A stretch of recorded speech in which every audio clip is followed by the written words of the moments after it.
सांसद संजय सेठ ने केंद्रीय मंत्री प्रकाश जावड़ेकर से की मुलाकात। एचईसी में स्थायी सीएमडी नियुक्त करने का किया आग्रह। और झारखंड उच्च न्यायालय के पूर्व न्यायाधीश और लोकायुक्त डीएन उपाध्याय का निधन। राज्यपाल, मुख्यमंत्री और केंद्रीय मंत्री अर्जुन मुंडा समेत कई लोगों ने जताया शोक।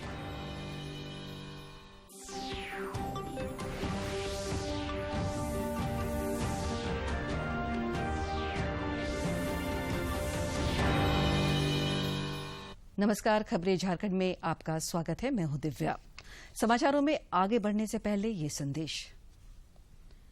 देश भर में 18 वर्ष से अधिक आयु के सभी लोगों के लिए सरकारी केंद्रों में निःशुल्क टीकाकरण अभियान चलाया जा रहा है। दूरदर्शन आप लोगों से अपील करता है कि कोविड रोधी टीका जरूर लगवाएं। कोरोना महामारी के प्रति कोई भी लापरवाही न बरतें। जब तक आवश्यक न हो घर से बाहर न निकलें और इन आसान उपायों का पालन करें। मास्क लगाएं, 2 गज की सुरक्षित दूरी बनाए रखें, बार बार हाथ धोएं और चेहरा साफ रखें। कोविड से संबंधित जानकारी और मार्गदर्शन के लिए राष्ट्रीय हेल्पलाइन काम कर रही हैं। इनके नंबर हैं 01123978046 और 1075। अब समाचार विस्तार से। देश में कोविड-19 के पिछले 102 दिनों में पहली बार 40,000 से कम मामले दर्ज किए गए हैं। केंद्रीय स्वास्थ्य मंत्रालय के आंकड़ों के मुताबिक पिछले 24 घंटे में 37,566 मामले दर्ज किए गए हैं। देश में एक्टिव केस अब 5.5 लाख के आसपास है। देश में कोरोना से अब तक 2,93,66,601 लोग ठीक हुए हैं। पिछले 24 घंटे में 56,994 लोग ठीक हुए हैं और रिकवरी रेट 96.87% हो गया है। साप्ताहिक पॉजिटिविटी रेट 2.74% हो गया है। प्रतिदिन का पॉजिटिविटी रेट 2.12% है। अब तक 40 करोड़ 81 लाख सैंपल की जांच की गई है। भारत में कोरोना से होने वाली मौतों के आंकड़ों में बेहद सुधार हुआ है। 24 घंटे में 907 लोगों की कोरोना से मौत हुई है। इधर झारखंड में कोरोना संक्रमण के दैनिक मामलों में लगातार कमी आ रही है। पिछले 24 घंटों में केवल 90 नए मामले सामने आए हैं, जबकि इस अवधि में 115 संक्रमितों ने महामारी को मात दी है। राज्य में अब तक 3,45,430 संक्रमितों की पहचान हुई है। इनमें 3,39,314 संक्रमित स्वस्थ हो चुके हैं। राज्य में सक्रिय मामलों की संख्या अब केवल 1,005 रह गई है। 5 महीने के भीतर ही कोविन दुनिया का एकमात्र ऐसा प्लेटफॉर्म बन गया है जिसके 300 मिलियन उपयोगकर्ता हैं। और 5 महीने के भीतर ही कोविन दुनिया का एकमात्र ऐसा प्लेटफॉर्म बन गया है जिसके 300 मिलियन उपयोगकर्ता हैं और 100 बिलियन लोगों ने हिट किया है। इसके साथ ही कनाडा, मेक्सिको, नाइजीरिया और पनामा सहित करीब 50 देशों ने अपने टीकाकरण अभियान के लिए कोविन जैसी प्रणाली में दिलचस्पी दिखाई है और भारत ओपन सोर्स सॉफ्टवेयर मुफ्त में साझा करने के लिए तैयार है। कोविन प्लेटफॉर्म के अध्यक्ष डॉक्टर आरएस शर्मा ने कहा कि प्रधानमंत्री नरेंद्र मोदी ने सॉफ्टवेयर का एक ओपन सोर्स संस्करण तैयार करने और इसमें रुचि दिखाने वाले किसी भी देश को मुफ्त मुहैया कराने का निर्देश दिया है। डॉक्टर आरएस शर्मा ने कहा कि कोविन मंच इतना लोकप्रिय हो गया है कि मध्य एशिया, लैटिन अमेरिका, अफ्रीका के करीब 50 देशों ने कोविन जैसी प्रणाली में रुचि दिखाई है। उन्होंने कहा, हम विश्व को बता रहे हैं कि ये प्रणाली कैसे काम कर सकती है और हम किसी भी देश के साथ ओपन सोर्स सॉफ्टवेयर मुफ्त में साझा करने के लिए किस प्रकार तैयार हैं। Canada, Mexico, Panama, Peru, Azerbaijan, Ukraine, Nigeria, Uganda आदि देशों ने काफी रुचि दिखाई है। शर्मा ने कहा कि कोविन जैसे मंच का विकास दिखाता है कि भारत में इस तरह की बड़ी डिजिटल प्रणाली विकसित करने की क्षमता है। बच्चों के टीकाकरण को लेकर एम्स में ट्रायल प्रक्रिया जारी है। एम्स में आज 2 से 6 वर्ष वाले बच्चों की स्क्रीनिंग की जाएगी। इससे पहले एम्स में 6 से 18 वर्ष वाले बच्चों की स्क्रीनिंग हो चुकी है, जिसमें स्वस्थ मिलने वाले बच्चों को वैक्सीन की पहली डोज भी दी जा चुकी है। इन बच्चों को अब 28 दिन के बाद दूसरी डोज दी जाएगी। बच्चों की स्क्रीनिंग की प्रक्रिया को 3 अलग अलग वर्गों में बांट रखा है, जिसमें 12 से 18 वर्ष और 6 से 12 वर्ष की उम्र वाले बच्चे शामिल हैं। देश में पिछले 24 घंटे में कोरोना वायरस की 52 लाख 76,457 वैक्सीन लगाई गई, जिसके बाद कुल वैक्सीनेशन का आंकड़ा 32 करोड़ 90 लाख को पार कर गया है। भारत में कोरोना के खिलाफ जारी जंग में टीकाकरण अभियान तेज गति से जारी है। देश में अब तक वैक्सीनेशन का आंकड़ा 32.85 करोड़ से ज्यादा हो चुका है। वहीं कल केंद्रीय स्वास्थ्य मंत्रालय द्वारा जारी ताजा आंकड़ों के मुताबिक शाम 7 बजे तक 48,01,000 से ज्यादा वैक्सीन की डोज दी गई। आंकड़ों के मुताबिक देश में अब तक 32,85,54,000 से ज्यादा वैक्सीन की डोज दी जा चुकी हैं। कल 18 से 44 वर्ष के आयु वर्ग के लोगों को वैक्सीन की 28,63,823 पहली खुराक दी गई, जबकि 91,640 को दूसरी खुराक। कोडरमा जिले में वैक्सीनेशन की रफ्तार काफी तेज हो गई है और अब तक जिले के 35% लोगों को कोरोना रोधी टीका लगाया जा चुका है। इसमें अच्छी बात यह है कि 45 साल से अधिक आयु वर्ग के 58% से ज्यादा लोगों को कोरोना का टीका लग चुका है। एक रिपोर्ट। कोरोना संक्रमण से बचाव को लेकर जब पूरे देश में टीकाकरण अभियान शुरुआत की गई तो वैक्सीनेशन को लेकर कोडरमा के लोगों में उत्साह दिखा, लेकिन संक्रमण के दूसरे फेज के भयावह स्वरूप के साथ टीकाकरण को लेकर भ्रांतियां और अफवाहें भी साथ आईं। अफवाहों और भ्रांतियों के कारण मई महीने में कई दिन ऐसे थे जब एक दिन में महज 8 से 10 लोग ही टीका लेने के लिए आगे आते थे। स्थिति काफी चिंताजनक थी। मई माह का जो लास्ट सप्ताह था तो उसमें हम लोगों ने जब समीक्षा की थी तो जो भ्रांतियां फील्ड पे फैली थी, जो अफवाहें थी, उसका नतीजा ये था कि किसी दिन 10, किसी दिन 20, 36 लोगों ने 45 प्लस के जो अनुभव किया उतने ही लोगों ने डिस्ट्रिक्ट में वैक्सीन लिया था।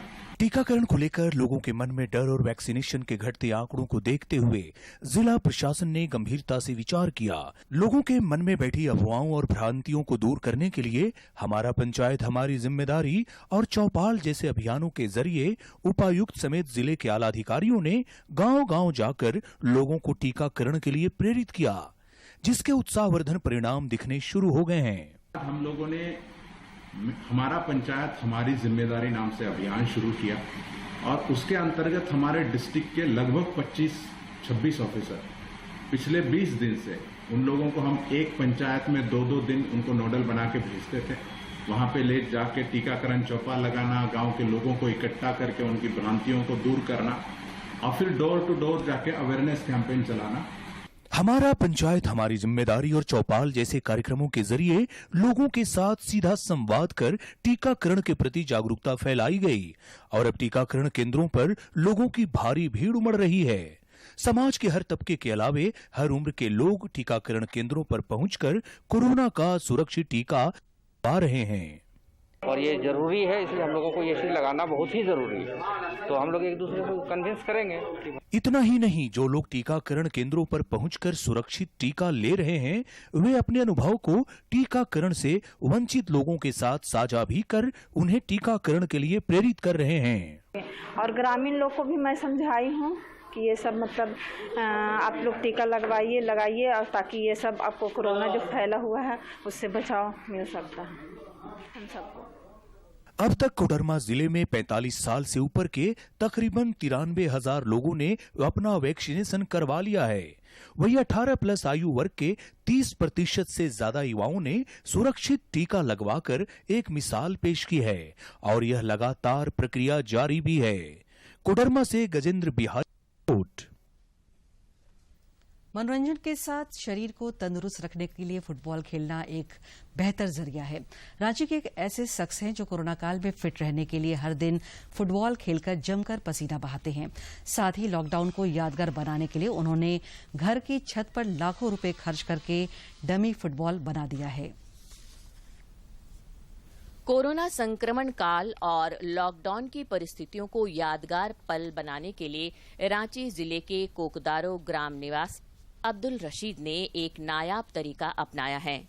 फुटबॉल प्रेमी होने के नाते अब्दुल रशीद ने खुद को स्वस्थ रखने के लिए हर दिन सुबह शाम फुटबॉल खेलकर अपने आप को स्वस्थ रखा है। साथ ही खाली पड़े समय में अब्दुल रशीद ने अपने हाथों से घर की छत पर लाखों रुपए खर्च करके एक विशालकाय फुटबॉल के स्वरूप को बना डाला है, जो चर्चा का विषय बन गया है। आने वाला पीढ़ी जो है जो फुटबॉल को देख के याद करें कि हम लोग खेलते थे, बाप दादा हम भी खेले। स्वास्थ्य के प्रति जागरूक अब्दुल रशीद नई पीढ़ी से भी खेल कूद के क्षेत्र में आगे बढ़ने की अपील करते हैं। वे कहते हैं कि लॉकडाउन के कारण बच्चे पढ़ाई लिखाई के लिए मोबाइल, लैपटॉप और कंप्यूटर का इस्तेमाल करें। इसके अलावा खाली पड़े समय में वे शारीरिक मेहनत करें और फिट रहें। खेलने से सेहत ठीक रहेगा, तंदुरुस्त रहेगा और लॉकडाउन का एक यादगार रहेगा। फुटबॉल के प्रति अब्दुल रशीद की दीवानगी अब इलाके में चर्चा का विषय बन गई है। अब्दुल को जानने वाले और साथ रहने वाले बताते हैं कि लंबे समय के संघर्ष ने उन्हें एक पहचान दिलाई है और इतना इसको प्रेम है फुटबॉल से कि अपने छत के ऊपर बना दिया। अगल बगल गांव से भी आते हैं लोग देखने के लिए, फुटबॉल को बहुत खूबसूरत बना दिया। कोरोना संक्रमण के खिलाफ जारी जंग में स्वास्थ्य के प्रति जागरूक होना बेहद जरूरी है। गांव में रहते हुए अब्दुल रशीद जैसे शख्स इस महत्वपूर्ण विषय के प्रति जन जागरूकता लाने का नेक काम कर रहे हैं। रांची से करमवीर की रिपोर्ट। समाचारों में लेते हैं छोटा सा विराम। झारखंड के समस्त वासियों को नमस्कार। कराटे में हम लोग प्रत्यक्ष दुश्मन से बचाव की तकनीकों को प्रैक्टिस करते हैं, सीखते हैं और सिखाते हैं। लेकिन कोरोना एक ऐसा दुश्मन है जो अप्रत्यक्ष है, दिखाई नहीं देता। मैंने और मेरे काफ़ी प्रशिक्षकों ने वैक्सीन ले लिया है। आप सभी से मेरा निवेदन है कि आप भी कोविड का इंजेक्शन लें और हम सभी झारखंड वासी इस जंग में विजय प्राप्त कर सकें। आज हमारा झारखंड राज्य कोरोना संक्रमण की विपदा से संघर्ष कर रहा है, लेकिन कोई भी विपदा कितनी भी बड़ी क्यों न हो, सम्मिलित प्रयास से पराजित की जा सकती है। सरकार ने सभी सुरक्षा मानकों का ध्यान रखकर आपके लिए टीकाकरण की शुरुआत की है। आप स्वयं कोविड का टीका लगवाएं और दूसरों को भी इसके लिए प्रेरित करें। जोहार। विराम के बाद आपका स्वागत है। केंद्र सरकार ने कोविड महामारी से निपटने के दौरान अर्थव्यवस्था को बढ़ावा देने के लिए 6,28,993 करोड़ रुपए का प्रोत्साहन पैकेज देने की घोषणा की है। केंद्रीय वित्त मंत्री निर्मला सीतारमण ने कल 8 राहत उपायों की घोषणा की, जिनमें से 4 पूरी तरह से नए हैं। वित्त मंत्री निर्मला सीतारमण ने कोरोना के बाद के हालात से निपटने के लिए बड़े राहत पैकेज का ऐलान किया। 6,28,993 करोड़ रुपए के प्रोत्साहन पैकेज में मुख्य रूप से पर्यटन, कृषि, स्वास्थ्य, उद्योग, पूर्वोत्तर क्षेत्र के विकास और रोजगार सृजन के महत्व पर विशेष ध्यान दिया गया है। सरकार ने पर्यटन क्षेत्र को बढ़ावा देने के लिए 11,000 से ज्यादा पंजीकृत टूरिस्ट गाइड और बाकी हितधारकों को आर्थिक सहायता देने की घोषणा की। वित्त मंत्री निर्मला सीतारमण ने इसका ऐलान करते हुए कहा कि इसके तहत 1 लाख रुपए तक की सहायता टूरिस्ट गाइड को दी जाएगी और टूरिस्ट एजेंसी को 10 लाख रुपए तक की मदद दी जाएगी। इसमें कुल मिलाकर 10,700 जो हमारे क्षेत्रीय स्तर पर टूरिस्ट गाइड्स जो हमारे मिनिस्ट्री ऑफ टूरिज्म ने रिकॉग्नाइज कर रखे हैं, राज्यों में भी उनको इसका लाभ मिलेगा। राज्यों की सरकारों ने भी जिनको रिकॉग्नाइज किया है, और जो travel and tourism stakeholders हैं जो लगभग 904 हैं, उनको भी इसका लाभ मिलेगा। 100% गारंटी इसकी हमारी तरफ से दी जा रही है और इसमें 10 लाख रुपया जो हमारा travel and tourism stakeholder है उनको मिलेगा प्रति एजेंसी को। पर्यटन विकास की दिशा में एक कदम और बढ़ाते हुए वित्त मंत्री निर्मला सीतारमण ने कहा कि भारत आने वाले पहले 5 लाख पर्यटकों को वीजा शुल्क नहीं देना पड़ेगा। इससे बड़ी संख्या में विदेशी पर्यटक भारत आने के लिए प्रोत्साहित होंगे। भारतीय रेलवे द्वारा विभिन्न राज्यों को तरल मेडिकल ऑक्सीजन की आपूर्ति जारी है। देश भर में ऑक्सीजन एक्सप्रेस ट्रेनों के जरिए अब तक 34,760 मीट्रिक टन से अधिक तरल मेडिकल ऑक्सीजन की आपूर्ति की गई है। भारतीय रेल द्वारा विभिन्न राज्यों को तरल मेडिकल ऑक्सीजन की आपूर्ति जारी है। ऑक्सीजन एक्सप्रेस ट्रेनों ने राष्ट्र की सेवा में 34,000 मीट्रिक टन मेडिकल ऑक्सीजन की आपूर्ति के आंकड़े को पार कर लिया है। अभी तक भारतीय रेल ने 15 राज्यों को 1976 से ज्यादा टैंकरों में लगभग 34,760 metric ton liquid medical oxygen की आपूर्ति की है। इसके साथ ही 474 ऑक्सीजन एक्सप्रेस अपना सफर पूरा कर चुकी हैं। ऑक्सीजन एक्सप्रेस ने दक्षिणी राज्यों को 20,000 मीट्रिक टन से ज्यादा ऑक्सीजन की आपूर्ति कर दी है। तमिलनाडु को अभी तक सबसे ज्यादा 6,476 मीट्रिक टन ऑक्सीजन की आपूर्ति हो चुकी है।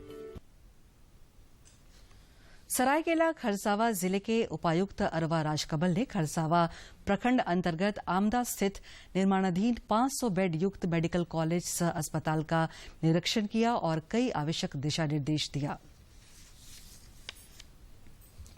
निर्माणाधीन मेडिकल कॉलेज का निरीक्षण एक बार किया हम अभी। पूर्व में भी इसके बारे में झारखंड सरकार के द्वारा एक पत्र मुझे प्राप्त हुआ है। स्वास्थ्य सचिव महोदय ने एक लेटर दिया कि इसका जो फिजिबिलिटी और इसमें कोई मॉडिफिकेशंस की जरूरत है तो उस संबंध में सजेशंस मांगने के लिए एक 3 सदस्यीय कमेटी भी उन्होंने बनाया है स्वास्थ्य सचिव, और उसी में एक पदाधिकारी को मनोनीत करने के लिए मेरे पास चिट्ठी आया। तो उसमें मैं अपर उपायुक्त को इसमें टीम का मेंबर भी मैं बनाया, अनुमंडल पदाधिकारी को मैं इसमें मेंबर भी बनाया हूँ। तो कमेटी ने एक बार बैठक भी किया, मुझे जो सूचना मिल रही है कि विजिट भी किए हैं। रांची के सांसद संजय सेठ ने कल नई दिल्ली में केंद्रीय उद्योग मंत्री प्रकाश जावड़ेकर से मुलाकात की। श्री सेठ ने इस दौरान केंद्रीय मंत्री के साथ एचईसी की वर्तमान स्थिति पर चर्चा की और अविलंब स्थायी सीएमडी नियुक्त करने की मांग की ताकि एचईसी को सुचारू रूप से चलाया जा सके। मौके पर उन्होंने एचईसी की वर्तमान समस्याओं का निराकरण करने समेत कई मुद्दों पर गहन चर्चा की। इस दौरान उद्योग मंत्री ने सांसद को आश्वस्त किया कि जल्द ही एचईसी में स्थायी सीएमडी की नियुक्ति की जाएगी और हर हाल में यहां के श्रमिकों की समस्याओं का समाधान किया जाएगा। मुख्यमंत्री हेमंत सोरेन ने उद्यमियों और व्यापारी वर्ग से अपील की है कि वह आदिवासियों की उद्योगों में सहभागिता बढ़ाने के लिए आगे आएं। कल सीआईआई की झारखंड इकाई द्वारा आयोजित चौथे ट्राइबल मीट को वर्चुअल माध्यम से संबोधित करते हुए मुख्यमंत्री ने आंकड़ों का हवाला देकर राज्य के आदिवासियों की स्थिति को स्पष्ट किया। मुख्यमंत्री उद्योग में आदिवासी समाज की भूमिका विषय पर बोल रहे थे। मुख्यमंत्री ने कहा कि झारखंड में 27% आदिवासी समाज के लोग निवास करते हैं, लेकिन व्यापार या उद्योग के क्षेत्र में इनकी सहभागिता मात्र 2.5% है। राज्य की गठबंधन सरकार के कार्यकाल में ट्राइबल एडवाइजरी काउंसिल टीएसी की पहली ऑनलाइन बैठक कल संपन्न हुई। इस मौके पर बतौर टीएसी के अध्यक्ष और मुख्यमंत्री हेमंत सोरेन ने आदिवासियों को शिक्षा और रोजगार के क्षेत्र में आगे बढ़ाने की आवश्यकता बताई। उन्होंने कहा कि आदिवासियों के अस्तित्व में उनकी जमीन अहम है। श्री सोरेन ने कहा कि बदलते समय के अनुरूप कार्य करना होगा और आदिवासियों की जनसंख्या में आ रही कमी को रोकना होगा। उन्होंने कहा कि आदिवासियों के हित में लंबित मुद्दों का निपटारा जल्द करना राज्य सरकार की प्राथमिकता है। इधर भाजपा विधायक दल के नेता और पूर्व मुख्यमंत्री बाबूलाल मरांडी ने जनजातीय परामर्शदात्री समिति के गठन की प्रक्रिया को असंवैधानिक करार दिया है। श्री मरांडी ने कल रांची में पत्रकारों से बातचीत करते हुए कहा कि परिषद का गठन जनजातीय और आदिम जनजाति समुदाय के उत्थान के लिए किया गया है, लेकिन राज्य सरकार ने आदिवासी हितों की उपेक्षा की है। तौर पर जो परंपरा रही है, लेकिन झारखंड में हम सब लोगों को ये परंपरा रही है, मुख्यमंत्री ही अध्यक्ष होते हैं।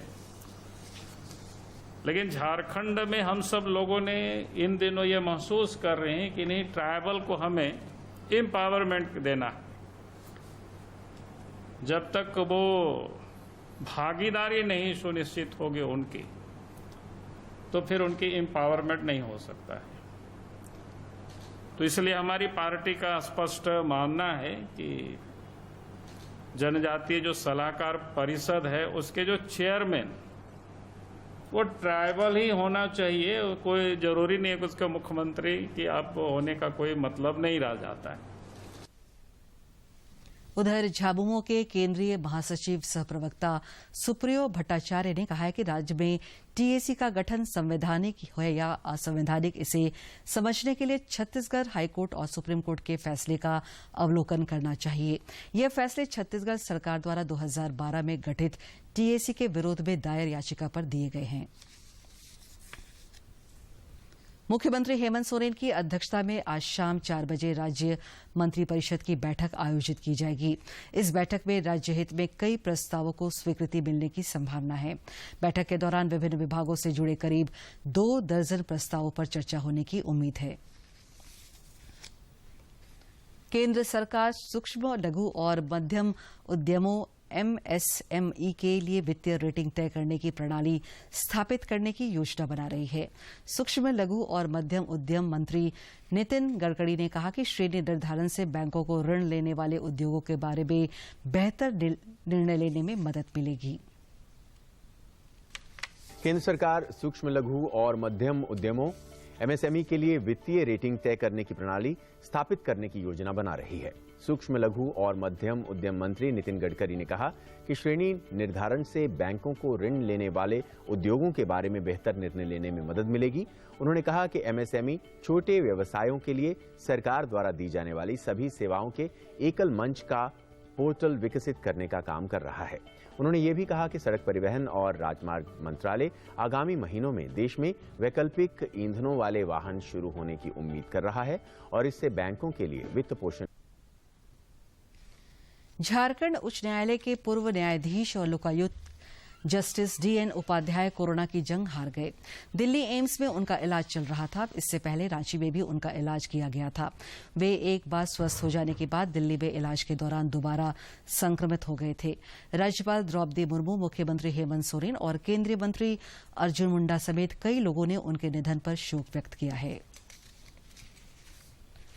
रामगढ़ जिले में पुलिस ने 3 अपराधियों को गिरफ्तार किया है। गिरफ्तार अपराधी एक ठेकेदार पर गोलीबारी की थी और मोटरसाइकिल पर सवार होकर भाग रहे थे। भागने के क्रम में तीनों अपराधी जिले के बासल थाना क्षेत्र में दुर्घटनाग्रस्त हो गए, जिसके बाद पुलिस ने उन्हें गिरफ्तार कर लिया।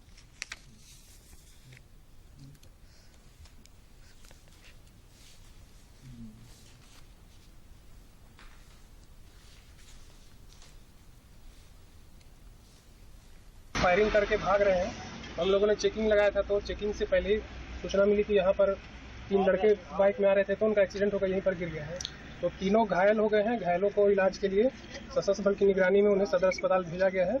उन तीनों से पिस्टल बरामद हुए हैं और बाकी जानकारी अभी तीनों का नाम के मद्देनजर सभी लोगों को वैक्सीन आवश्यक है और मेरी अपील है, मैं सभी से अपील करता हूँ कि जो भी लोग वैक्सीन नहीं लिए हुए जो है जो भी वैक्सीनेशन सेंटर है। भूगर्भ वैज्ञानिक डॉक्टर रंजीत रथ अब Bharat coking coal limited BCCL के नए CMD होंगे। लोक उद्यम चयन बोर्ड ने साक्षात्कार के बाद उनके नाम की अनुशंसा केंद्रीय कैबिनेट की नियुक्ति समिति से की है। समिति की ओर से स्वीकृति के साथ ही कोयला मंत्रालय इसकी अधिसूचना जारी करेगा। डॉक्टर रथ फिलहाल मिनरल एक्सप्लोरेशन कॉरपोरेशन लिमिटेड के अध्यक्ष सह प्रबंध निदेशक हैं। डॉक्टर रंजीत रथ IIT बॉम्बे, IIT खड़गपुर और उत्कल विश्वविद्यालय के छात्र रहे हैं। वे इंजीनियर्स इंडिया लिमिटेड के महाप्रबंधक भी रह चुके हैं। Indian strategic petroleum reserve limited Delhi में भी उन्होंने काम किया है। उन्हें वर्ष 2016 में राष्ट्रपति की ओर से बेहतर कार्य के लिए नेशनल जियो साइंस अवार्ड भी प्राप्त हो चुका है। डॉक्टर रथ अंडरग्राउंड स्टोरेज टेक्नोलॉजीज के सह लेखक हैं। आइए इस खास रिपोर्ट में देखते हैं लोहरदगा में एक नक्सली के किसान बनने की दिलचस्प कहानी। कालजयी फिल्म शोले का एक मशहूर संवाद है। बुराई ने बंदूक चलाना सिखा दी थी, लेकिन हल चलाना सिखा देगी। ये डायलॉग लोहरदगा जिला अंतर्गत भंडरा प्रखंड के धनामुंजी गांव के दानियल लकड़ा पर बिल्कुल सटीक बैठती है। दानियल लकड़ा नक्सलवाद के दलदल से निकलकर लोहरदगा में आम की बागवानी करते हैं और उनके बाग के आम ट्रकों में भर भर कर रांची समेत पड़ोसी राज्य उड़ीसा के अलावा कोलकाता जैसे महानगरों में भी भेजे जाते हैं। 2-3 साल से हम आम बेचना चालू किए हैं और बाहर सेलिंग करते हैं। बंगाल जाता है, रांची जाता है, फिर उड़ीसा का महाजन लोग आता है। लोहरदगा में आम की बागवानी कर आत्मनिर्भरता की नजीर बने दानियाल लकड़ा साल 2006 में राह भटक कर नक्सलवाद के मकड़जाल में जा फंसे थे। वर्ष 2006 2013 तक वे नक्सली संगठन में सक्रिय रहे और पुलिस के साथ आंख मिचौनी का खेल भी चलता रहा। साल 2013 में वे आत्मसमर्पण पॉलिसी से प्रभावित होकर अपने 9 साथियों के साथ मुख्य धारा में लौटे। 1 साल जेल में रहने के बाद दानियल लकड़ा ने किसानी को अपनाया और आत्मसमर्पण पॉलिसी से मिले कुछ पैसों से आम की बागवानी शुरू की और देखते ही देखते उनके बाग वृक्षों और फिर फलों से भर गए। दानियल आम की बागवानी के साथ ही सब्जी की भी खेती करते हैं। हम अभी खेती बाड़ी कर रहे हैं तो वही लोग हमें अभी प्यार से बोलते हैं सुधर गया, अभी सब साथ में रहते हैं। 3 बच्चों के पिता दानियल लकड़ा आज इलाके में प्रेरणा स्रोत बन चुके हैं और उनको देखकर कई अन्य लोगों ने भी बागवानी और किसानी के पेशे को अपनाया है। किसानी के काम से दानियल के घर में अब सब कुशल मंगल हैं। आम में अच्छे से उगा करके उसको ये खाने लायक बना करके बाहर भेजते हैं, उसका सेलिंग करते हैं। नक्सली संगठन में रहकर कभी खुशी और खुशहाली की राह में बाधा बन धरती को रक्त रंजित करने वाला नक्सली दानियल लकड़ा आज उसी धारा को हरा भरा कर तरक्की की राह तैयार कर दूसरे भटके लोगों को मुख्य धारा में लौटने का संदेश दे रहे हैं, जहां सुकून है, शांति है और रसीले आमों जैसे परिवार की मिठास है। लोहरदगा से आसिफ रजा के साथ। वर्तमान रबी विपणन सत्र के दौरान राज्यों में गेहूं की खरीद सुचारू रूप से जारी है। 32.83 लाख मीट्रिक टन गेहूं की खरीद की गई है, जो कि अब तक की खरीद का सबसे उच्चतम स्तर है। पिछले वर्ष की समान अवधि की तुलना में इस साल 11.89% अधिक गेहूं की खरीद की गई। पिछले साल की इसी समान अवधि में 386.83 लाख मीट्रिक टन गेहूं खरीदा गया था। राजस्थान में गेहूं की खरीद अब तक के उच्चतम स्तर 23.19 लाख मीट्रिक टन पर पहुंच गई है। 49 लाख से ज्यादा किसान मौजूदा रबी विपणन सत्र में एमएसपी मूल्यों पर हुई खरीद कार्यों से लाभान्वित हो चुके हैं और उन्हें 85,483 करोड़ रुपए का भुगतान किया जा चुका है। टोक्यो ओलंपिक में भारत का प्रतिनिधित्व कर रहे खिलाड़ियों को और प्रोत्साहित करने तथा शुभकामनाएं देने के लिए मंडल रेल प्रबंधक नीरज अम्बस्ट द्वारा मंडल रेल प्रबंधक कार्यालय में कल सेल्फी पॉइंट का उद्घाटन किया गया। ओलंपिक में देश का प्रतिनिधित्व करने के लिए जा रहे खिलाड़ियों का मनोबल बढ़ाने के लिए स्पोर्ट्स अथॉरिटी ऑफ इंडिया की ओर से चलाए जा रहे चीयर फॉर इंडिया देशव्यापी अभियान के अंतर्गत बने इस सेल्फी पॉइंट पर सभी खिलाड़ी, कर्मचारी और खेल प्रेमी सेल्फी लेकर अपने अपने इंटरनेट सोशल मीडिया अकाउंट पर साझा कर सकते हैं। दूरदर्शन झारखंड पल पल की खबरों से जुड़े रहने के लिए आप हमारे social media platform Twitter, Facebook और यूट्यूब से जुड़ सकते हैं, क्योंकि खबरों से जितना बाखबर रहना जरूरी है, उससे ज्यादा जरूरी है सटीक, संतुलित और निष्पक्ष समाचार। हमारा ट्विटर हैंडल और फेसबुक पेज है डीडी न्यूज झारखंड। आप हमें YouTube channel Jharkhand DD news पर भी देख और सुन सकते हैं। अंत में मुख्य समाचार एक बार फिर। राज्य में कोरोना संक्रमण के दैनिक मामलों में गिरावट का दौर जारी। पिछले 24 घंटे में 115 संक्रमित हुए स्वस्थ। रिकवरी रेट 98% से ज्यादा। मुख्यमंत्री हेमंत सोरेन आज शाम करेंगे राज्य मंत्रिपरिषद की बैठक। राज्य हित में कई प्रस्तावों को मिल सकती है स्वीकृति।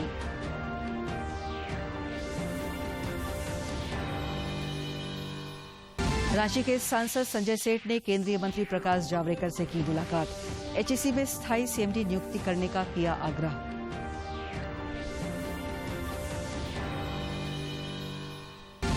और झारखंड उच्च न्यायालय के पूर्व न्यायाधीश और लोकायुक्त डीएन उपाध्याय का निधन। राज्यपाल, मुख्यमंत्री और केंद्रीय मंत्री अर्जुन मुंडा समेत कई लोगों ने जताया शोक।